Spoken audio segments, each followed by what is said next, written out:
So we're dealing with a Need for Speed fan. It's going to take me a while to respond to everything that he talked about in the comment. But anyways, so he mentions the last four Need for Speed games that come out, the 2015 one, Payback, Heat, and Unbound. And the first thing he starts it off with is by saying that the game is always online. That's not something to brag about. That's something that we need to be getting away from when it comes to gaming. Then he says, for Payback, replace traditional performance progression with speed cards. If nobody asked for these parts of the game to be replaced, why replace them? Then he says for Heat, it introduced a day and night progression split that doesn't exist in Forza. You can do whatever missions exist during day and at night. So that's, again, not something to be proud of. And then he says for Unbound, completely overhaul the visual identity and physics by separating grip and drift handling profiles. I guess like that, yeah, more so that has to do with like control and handling.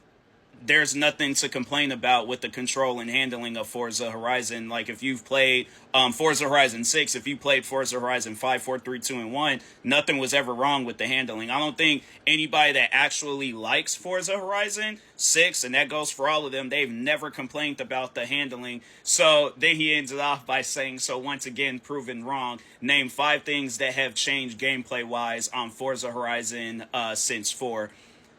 They have it where you can customize your garage, and then on top of that, buy land and customize the land to your likings. Now, if this was something that they had in previous Forzas, I missed out on that. I have been playing a lot of other different games, but if we're going to compare Forza Horizon, any of them, to a video game, Need for Speed, out of the question. Now, if we're talking about the Crew Motorfest or even the Crew 2, that's more of a fair comparison. Now, I feel like that's an arguable comparison, and that yes, some people will argue and say that Forza or that the Crew Motorfest that has a little bit more in than Forza Horizon. You know, from boat racing, plane racing, and they'll probably, I think, yeah, and then they added helicopters. So it's like that. That's more of a fair comparison. Like if you're gonna argue, at least bring some good games to the table and not.